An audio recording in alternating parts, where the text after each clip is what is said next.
Hey everyone, Alan Schimmel for DevOps.com's DevOps TV. Here at IBM InterConnect, we're on day 3, and our guests right now is Jim Dugan, Director of Technology at Worksoft, to my immediate left, and to his left we have James Hunter from IBM's DevOps in the Cloud program, and James is also the author of a couple of the DevOps for Dummies series. One is SAP for Dummies, and one was it Rational Application for Dummies?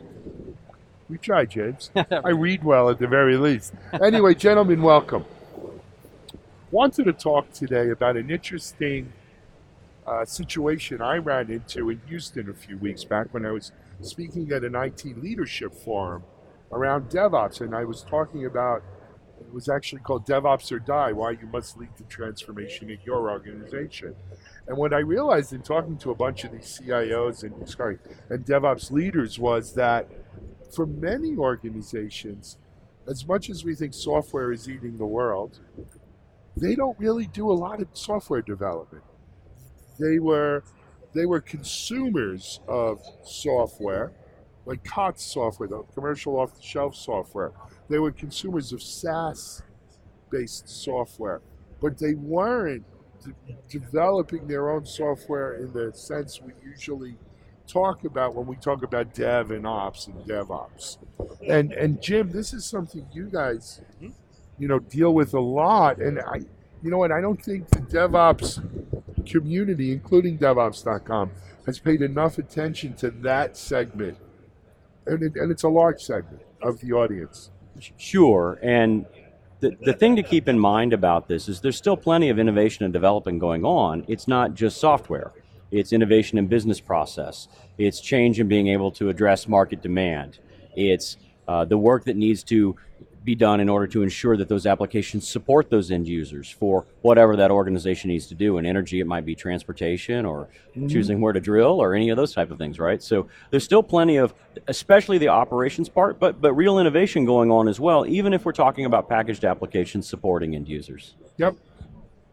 James, now at IBM, your mission has to be, look, one thing I've learned in doing my interconnects and speaking with IBM so much is you guys support your customer, regardless of the tools they use, regardless of what they're doing. You support the customer. How do you, work with customers who are using predominantly prepackaged software, right? How are they doing DevOps? Yeah, you're absolutely right. And it's very interesting in the context of package applications and the middleware side, because when they've got the business processes executing against the technology environment, any change to any business process or the technology environment puts the execution of the business at risk.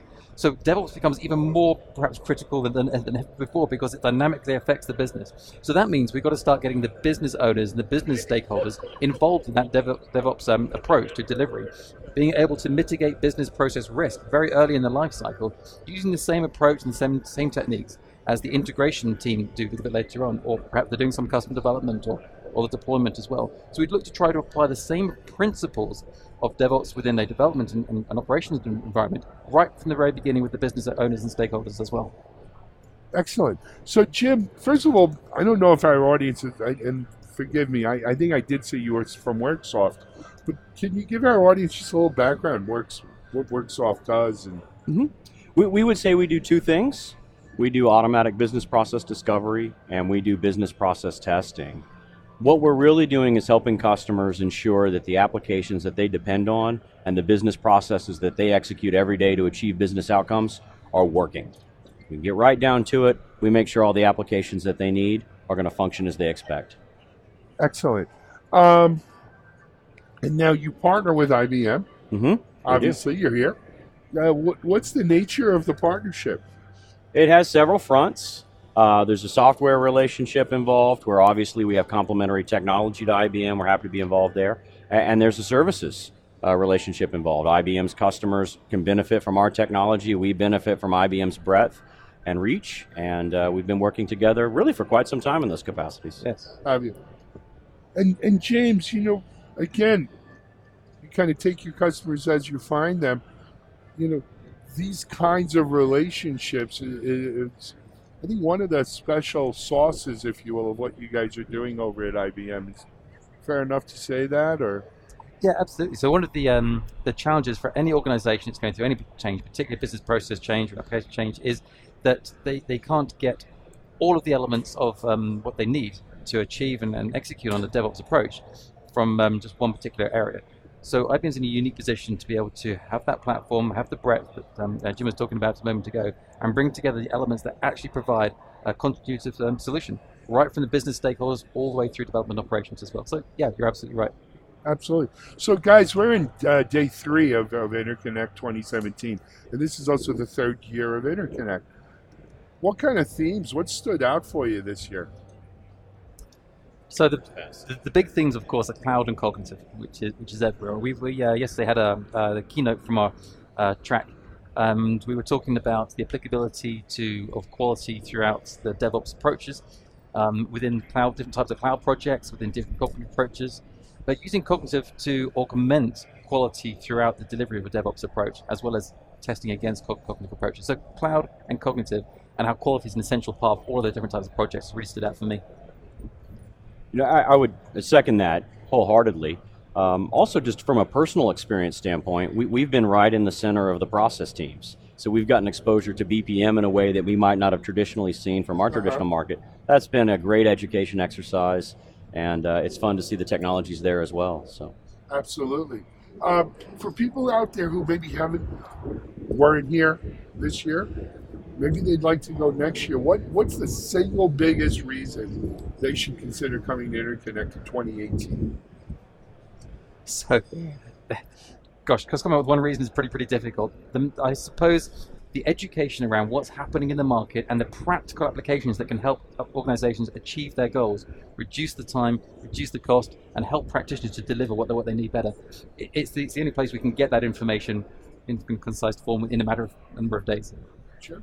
I would add the opportunity to network with peers.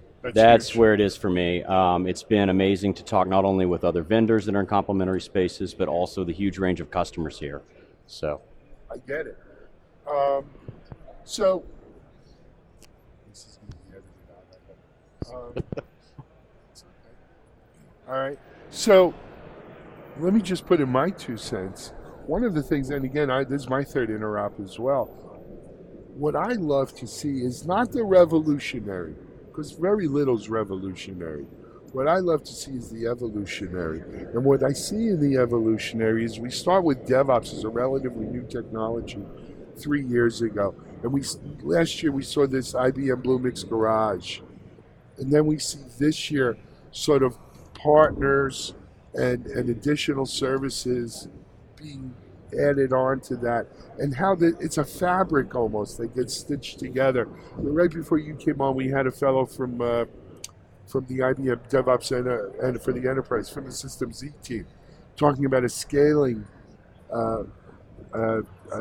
piece they've come up with that allows us to scale this out and figure out where you are as an enterprise, as a Z system user, where you are on your transformation. I love to see the evolution. It's like, for humans, we have to wait, to see evolution in human time in eons. We see evolution in technology from interop to interop. And so I'm looking forward to see what it comes out next year. What are you guys going to be doing with IBM next year? Where are you going to, what new thing are you working on next year? And to me, that's kind of what makes it special. But anyway, guys, thank you for joining us. And thank you for participating. Jim, it was a pleasure meeting you. James, good seeing you again. Thank you very much. This is Alan Schimmel for DevOps.com's DevOps TV at InterConnect 2017. Thanks, everyone.